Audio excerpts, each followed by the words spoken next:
My name is Matt Abrahams. I am a lecturer at Stanford Graduate School of Business, where I teach strategic communication. Are we getting better in this, or are we getting worse? We are also, I think, struggling a bit to figure out how to do it in a world that is constantly bombarding us with information. It can be very challenging to make our message heard above all of the other messages out there. Whenever you communicate, you need to think about your audience. Whenever we communicate, we should have a goal. And there are 3 steps: information, emotion, and action. What do I want my audience to know? How do I want them to feel? And what do I want them to do?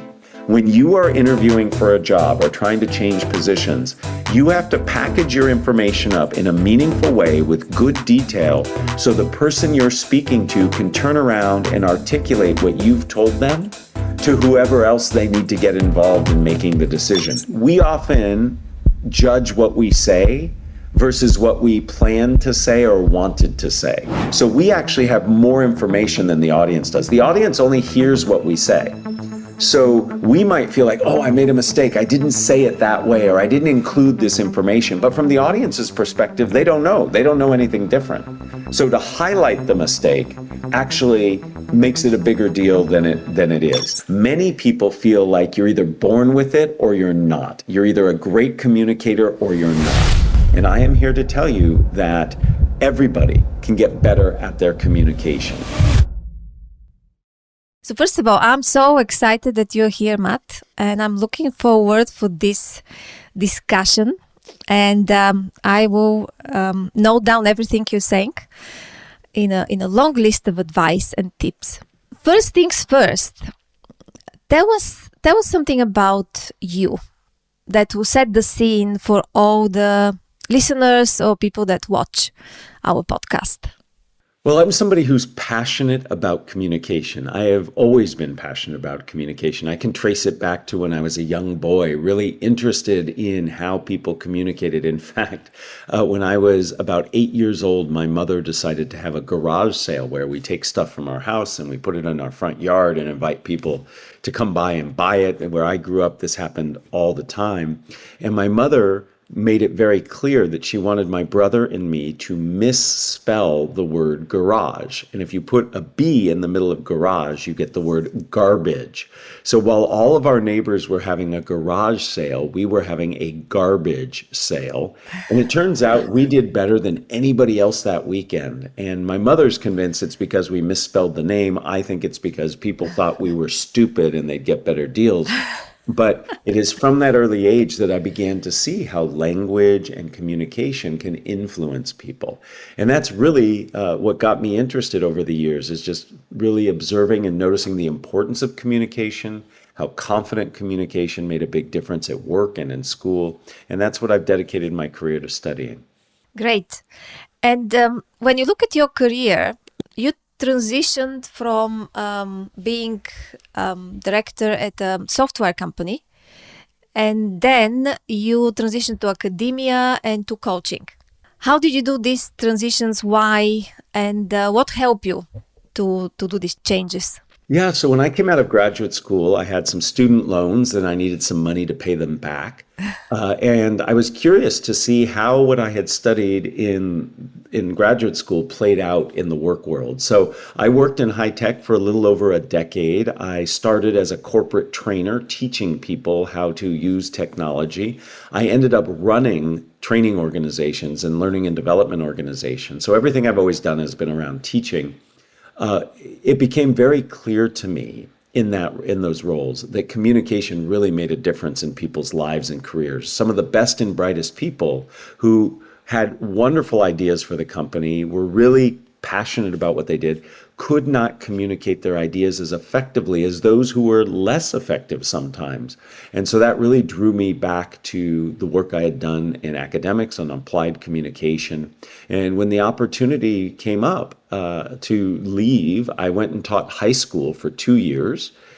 From there, I slowly graduated. I taught at a community college and then at Stanford and now at Stanford's Graduate School of Business. So I've seen the education world, at least here in the United States, all the way from high school through grad school. And I love teaching and I love helping equip people with the communication skills that they need. And so it was really my passion for communication and my love of teaching that led me to make the switch and has kept me motivated for all these years. Talking about communication in today's world, what is effective communication? We have so many channels, we have so much of information. It's a lot of noise. So what is effective communication, according to you? So effective communication is simply getting your point across in the way that you want and making sure that others can receive it in a clear way. So communication to me is all about making sure that your information, your thoughts, your feelings, your beliefs are communicated clearly so that somebody else can understand them. You know, the definition of communication boils down to the root of commonality. It means to make common. So communication has built into it this notion of collaboration and connection. And that to me is what makes for effective communication. And are we getting better in this or are we getting worse? What do you think? That is a really hard question to answer. It is something that I think in many ways we're getting better and that we have new tools and avenues to make that communication more effective.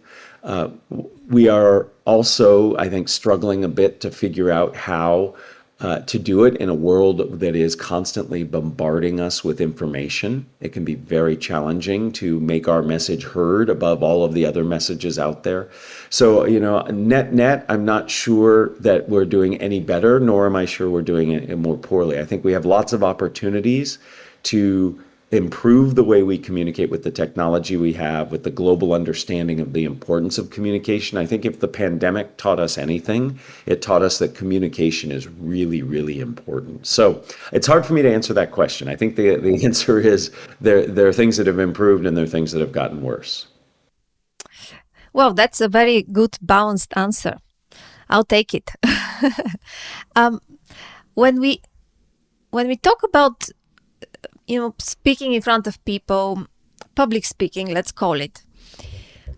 Is that more psychological or is this skill-based? So am I born able to speak in front of people or can I learn it?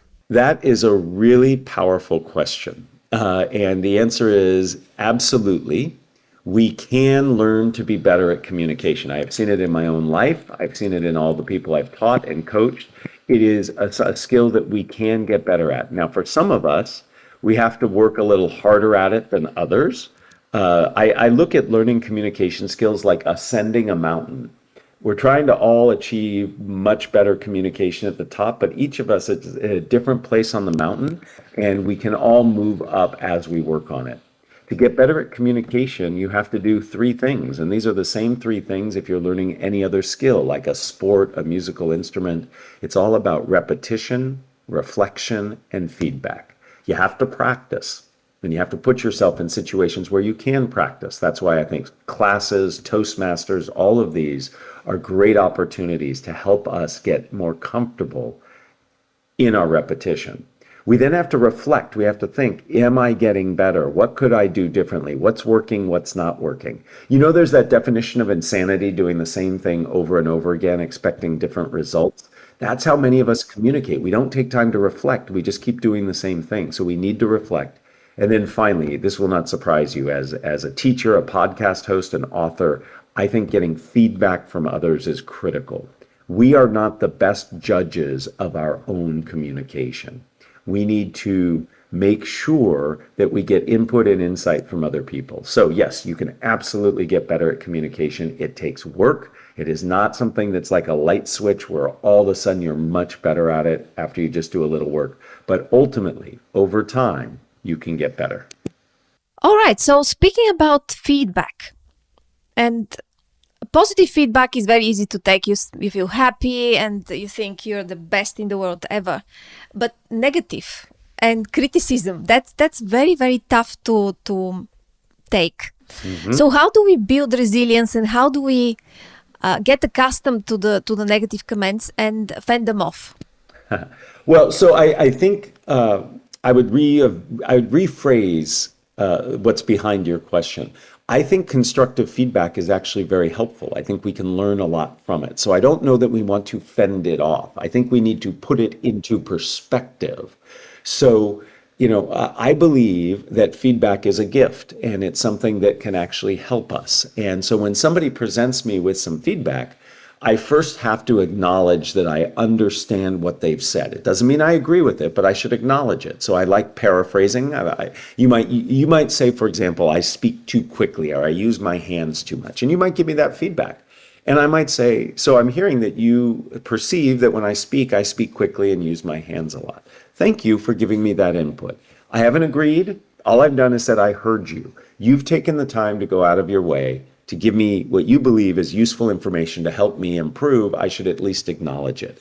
Now I need to think about it and process it and understand how what you're saying might be true. You have insight that I do not have. I think I know how I come across, but I'm not sure. So your insight is another piece of input I need to consider. So I think there's a mindset and attitude change that has to happen with feedback that's important. Then we get to decide if it really is true. And if it is, we get to think about how best to manage that. So I do think we should be very open to feedback, as be it constructive or praise. All right, so let's take the same situation that you said, and we have, I'm presenting and somebody says something that is negative. Mm-hmm. So how in this high pressure situation, I am not happy about this, and I go ahead and say, okay, repeat what, or paraphrase what the person said, but still, I am now very flustered and I'm worried and I don't know what to answer because I want to answer something really smart, so it shows that I'm winning. So how do I do that? How do you respond with something that's really smart after somebody's given you negative feedback? Yes, that's the question. So one, you have to make sure you ground yourself, because sometimes it can be very emotional. When somebody asks a challenging question, we can get quite emotional. So remind yourself that, again, this is just one person's perspective. This is feedback. So you can stay grounded without saying, oh, what do you mean I don't gesture with my hands too much? Right. And what I like to do is I start with gratitude. Thank you for your input. I am somebody who's always looking to improve, which is true. And what I think I'll do with the information you gave me is, as I prepare for my future communication, I'll take extra time to look at my gestures and think about how quickly I speak. I really appreciate that. I, again, haven't agreed. I said I would consider it. I'd look at it. So again, I am trying to acknowledge that this is something somebody is offering me and to demonstrate that I'm really going to think about it. I think that's the most logical and appropriate approach. Now, I might turn around and really think, oh, I don't think that's right. I'll just file that away. But I might also notice that I do that, at least in some situations, and that might be very interesting information for me. So I would respond with gratitude and explain what I intend to do next. So 3 things, right? The first thing is paraphrase. Yes. And show that you've heard the person. Second is express gratitude. Mm-hmm. And then answer in a positive way, so the person understands that you accepted it and you move on. So these are the 3 steps. It sounds very easy, but actually in reality is not. No, most communication sounds easy, but isn't. Yeah, especially if you're in executive settings and people wait for you to slip and say something that shouldn't be said. All right, so do you think extroverts and introverts have a different approach and a different emotional connection with speaking in public? Is it that introverts can't speak well in public and extroverts always speak well in public? Or is this just a myth? I do believe it's a myth. So extroversion and introversion, while related in some ways to comfort and confidence in speaking in public, they are not directly tied to it. Introverts can be incredibly insightful and articulate when they communicate. Extroverts can be blathering and incoherent. So it's not a given that if you're extroverted you'll be good at speaking in front of others, nor if you're an introvert will you be bad at speaking. It has to do with comfort, and it has to do with quality of thought before and during speaking. Introverts have a tendency to be very reflective and really connecting of ideas. Extroverts tend to talk before they think or assert their opinions very quickly, and both are needed to be successful in any endeavor. If you have a group of people who are all just always moving forward and talking over each other, that's not really very productive. Similarly, if you have a group of people who are all reflecting and just trying to connect ideas, you might not get things moving forward fast enough. So a good, effective organization blends different roles and different characteristics. So I work with lots of people who self-identify as introverts, and they are amazingly valuable and important in organizations. So I don't think it's always that way. I think sometimes introverts can have a hard time in some communication situations, like in the midst of a meeting, getting their point of view out because they're thinking, and then they might have missed the opportunity to bring up that point. And there are things you can do. So I coach introverts to find ways to wedge their comments into a meeting. You've mentioned paraphrasing. Paraphrasing is a great way. So if the conversation's going, I finally figure out what I want to say. I just highlight something somebody else has said and attach my point of view to it. So I might say, cost. Oh, cost is really important. In fact, I've been thinking about how much we paid for that last thing. So all of a sudden, I get myself into the conversation through paraphrasing and add my comments. So there is a difference between being introverted and being anxious and nervous about communication. And those two are distinct. There are extroverts who are highly anxious, and there are introverts who are very confident. You gave a tip for introverts of how they should, when they finally know what they're going to say, they kind of paraphrase and after that say their thought. But what about, give me one tip for extroverts. So extroverts, I think, need to listen and paraphrase. So paraphrasing works on both sides of the equation. So before I assert my point of view into a conversation, I should paraphrase what I heard others say. That slows me down, it connects ideas together, and it gives opportunities for others who are listening to me to correct or adjust what I've said. So introverts need to find a way to insert into conversation, which can be done through paraphrasing, asking questions, stating emotions. There are lots of things they can do. And extroverts need to slow down and connect what they're saying to others. And that's where paraphrasing can help them do that. Okay, another concept of storytelling. Storytelling is very powerful because people connect with stories instead of numbers and other financial and other KPIs. But how do you think of a story to connect with a boring financial report? I mean, how do you think about it? What are the tips? How can people who haven't done this before, they haven't been good in telling stories, how they can start? What are the first several things they should do? So first, whenever you communicate, you need to think about your audience. So if I'm communicating boring financial data or exciting strategy, I need to think about the needs of my audience. What will resonate most with them? What do they know? What motivates them? All of those are things I think about in advance. And once I have those in mind, I have to think about my goal. Whenever we communicate, we should have a goal. And there are 3 steps: information, emotion, and action. What do I want my audience to know? How do I want them to feel? And what do I want them to do? Once I know my audience and have my goal, I then begin thinking about what are the best ways to communicate that information. Sometimes telling a story, using data, using testimonials are excellent ways to support the information you're getting across. Creating a story around data can be very useful. So let's imagine I'm reporting financial results that talk about how we've increased our spend in a certain area, and in fact, it's had a benefit several months later on the quality of the product we're releasing. I could say that, I can show numbers that support that, but I could tell a story. I could say, remember 3 months ago, the number of complaints we were hearing from company X. We heard 30 complaints from them in a 3-month period.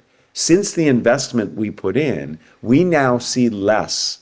So, for example, just the other day, we only had 2 concerns or complaints about the very same product. And in fact, one of our clients wrote us and said, the quality of the product makes it so much easier to work now. I've just told a whole story around those numbers that emphasize and support the notion of the spend that we did. So again, you have to start by thinking about what's relevant and important to your audience, what motivates them, what knowledge do they have, and then have a goal. And based on that goal, you then craft support for the ideas that you're trying to make, and stories are one type of that support. Fascinating. Yeah, So it was so quick. You already thought of a story and weaved it in a presentation. Excellent. Well, I've done this for a while. Yeah, you've done this for a while. My next question is about each of us trying to put our point forward, and how do we make it in all this noise? There's so many people, everybody is shouting from different, shouting metaphorically said. How do we make sure that we communicate our point properly and people would be interested and they would want to hear us? What do we have to do? What is the approach? So again, it comes back to relevance and your understanding of the audience. If you want them to really hear your point, be motivated by your point, you really have to know what resonates with them. You then have to package up your information in a structure, a logical connection of ideas that articulates clearly your information. So I can give you lots of reasons that you should do something, but if your experience of those reasons is random and not useful, then it can be very daunting and not very focused for you. So I actually have to think about what's important for you, how can I connect to those points of relevance, and then package the information up in a way that's very meaningful. Let me give you an example of a package. There's a very common structure: problem, solution, benefit. I explain a problem that relates to you so you understand it. I then provide a solution that remedies that problem, and then I explain how you benefit. So let's imagine you are a support representative, a customer services person in an organization, and I want you to adopt my new technology. I might say, do you know, I'm sure you all know how hard it is to manage all the different cases that come in on a given day. I have a tool that allows you to prioritize automatically using artificial intelligence to help you determine which of these are the most important and to find any links among them. In doing so, it makes your life easier by ordering them and giving you insight into how you could solve multiple cases at once. I made something there motivational for you, something that's relevant, something that's important, much more likely that you'll pay attention to it than if I just said, I have a tool that does this, that, this, that, this, that. That doesn't help. Features and functions is not the way to help get people inspired. Connecting it to them and making it relevant through story makes a big, big difference. Okay, so that's the same like when you create products that solve real issues. People want to buy them. The same with talking. You have to address some issue that the people have, and if you are solving it, yeah, that's it. All right, let's talk about your book.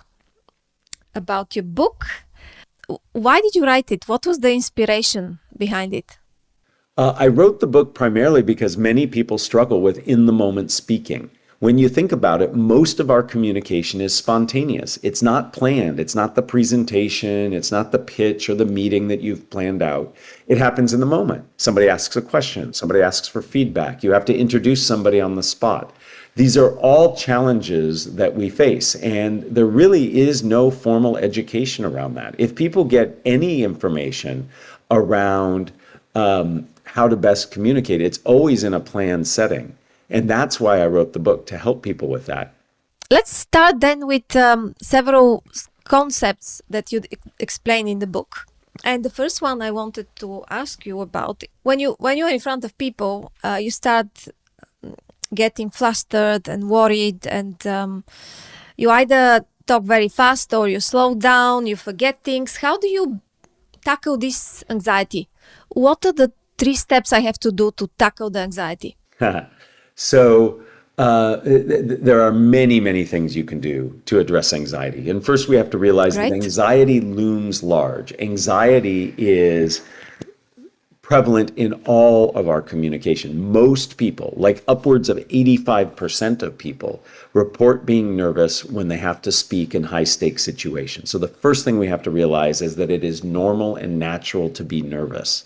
Many of us feel like we're the only ones who get nervous. That is not true. It is the very rare individual who does not get nervous. So what do? Well, we have to manage both symptoms and sources. Symptoms are what we physiologically experience, and sources are the things that initiate. I'm curious, what happens to you physically when you get nervous? I turn red and I sweat, I perspire. What happens for you? I in the first 2 minutes of when I get on the stage, I s- I can't take a normal breath. I'm just breathless, and and then sometimes the end of my sentences become very weak, and I do an upward kind of trajectory, and da, da, da. And but that's in the first 2 minutes. And if you ask me what do I do to overtake, I have no clue. I don't know. I just after that things become okay, but that's what happens. So I guess that overtaking this is taking deep breaths, but that requires thinking. So I have to think. I'm in front of the people and I feel this and I start thinking, oh, now I have to take deep breaths, and I forget to do that. So Right. So breathing issues are a huge challenge for many people in speaking. What happens is we breathe shallow, so we start speaking very quickly, or we get quiet at the end of our sentences. There are a lot of things that happen that impact our breath. So the best thing to do is to take a deep, slow belly breath. Like if you've ever done yoga or Tai Chi, taking that deep, slow breath, and make sure the exhalation is twice as long as the inhale. It is in the exhale that all of the good things happen. So deep breathing is a great way to start managing anxiety. Another way to manage anxiety is to remind yourself that it's not about you, it's about your audience. So to put your focus on what the value you're bringing to your audience. Instead of shining that spotlight on you, shine it on them.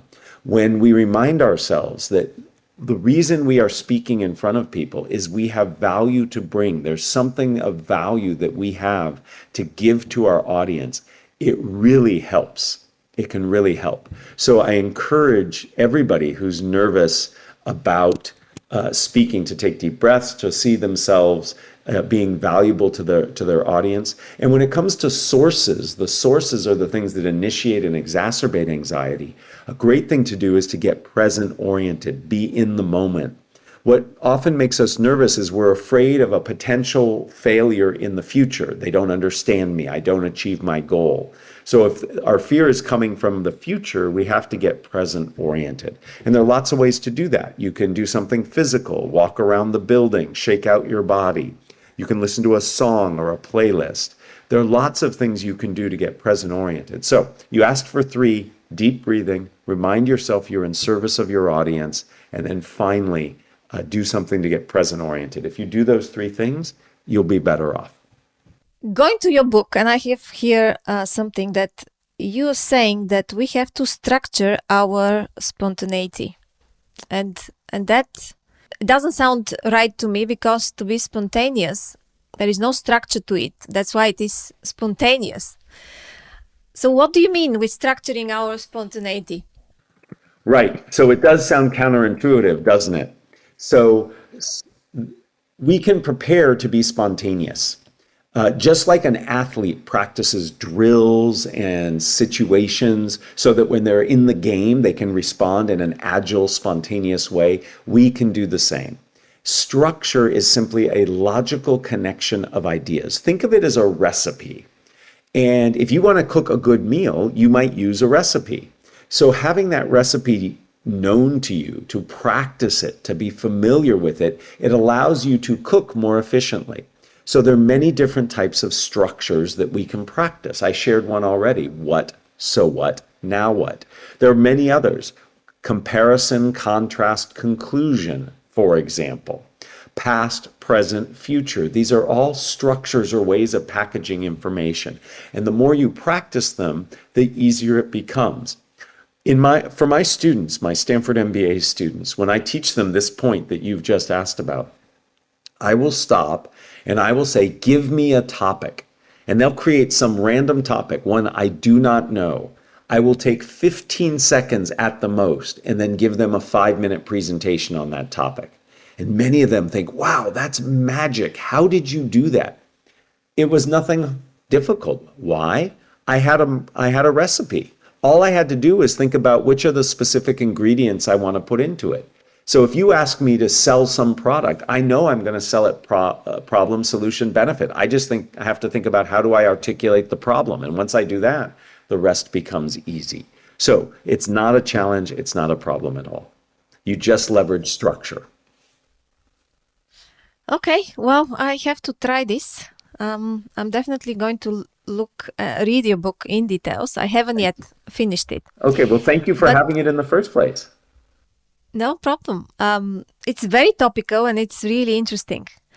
Let me ask you a question connected with change and career change. And how do people who are changing careers and they want to present themselves in the best possible light in front of investor or in front of a hiring manager, how to structure the perfect pitch?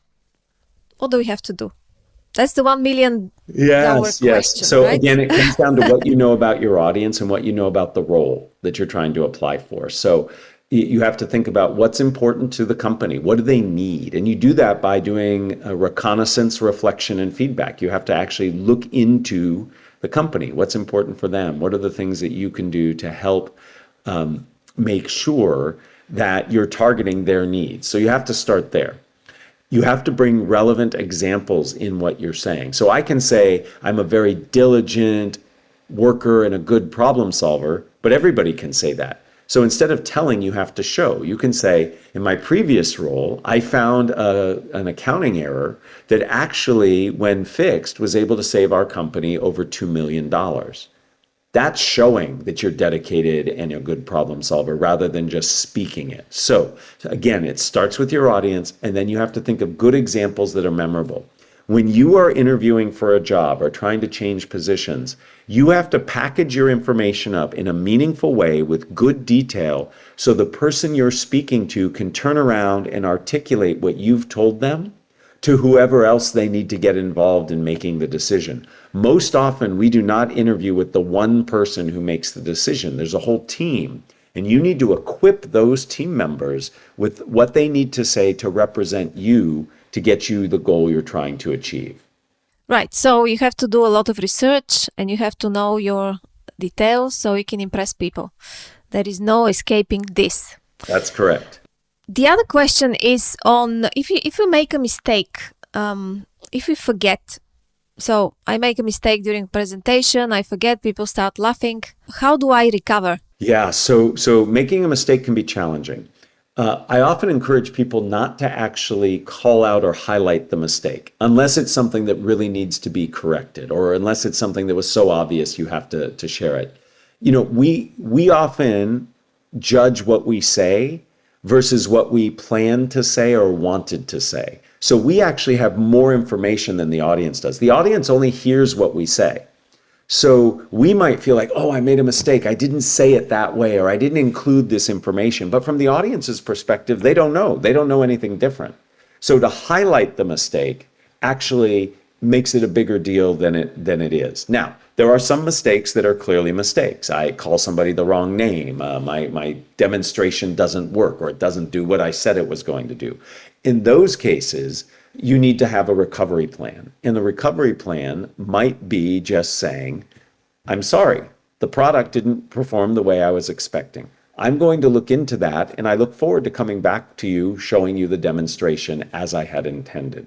So remaining calm, acknowledging what everybody saw or heard, and then explaining what you will do next with it. You know, saying, oh, I made a mistake. I can't believe this product didn't work. This sucks, right? I mean, that's not the right approach. Just stay calm, call out what just happened, and then explain how you're going to remedy it. If you do all of those things, I think you'll be in a much better place. These are great tips. Thank you so much. Yeah. We're towards the end of the podcast. It was a fascinating discussion, very interesting. My last question would be, if there is one message you want people to take and walk away after this podcast and after reading your book, what is it? What is that one message we should remember? So I think it is absolutely critical that everybody understands that communication is important and that you can get better at it, be it planned or spontaneous. Many people feel like you're either born with it or you're not. You're either a great communicator or you're not. And I am here to tell you that everybody can get better at their communication. And I'd love people to take away from all of my work, not only that they can get better at it, but it is in their best interest to do so, and that they can do so by seeking help from others. That's the key takeaway I'd like people to have. Thank you. This was really great and great ending. Oh, well, thank you very much, Matt. All the best with the book. Thank you. I appreciate the opportunity to speak with you. This has been a true pleasure. Thank you. This is all for today. Thank you for being with me till the end. And before you go, I have a huge favor to ask. Would you please subscribe or leave a message and send us any comments and recommendations? The more we hear from you, the better this podcast will be. Thank you for now and see you in the next episode.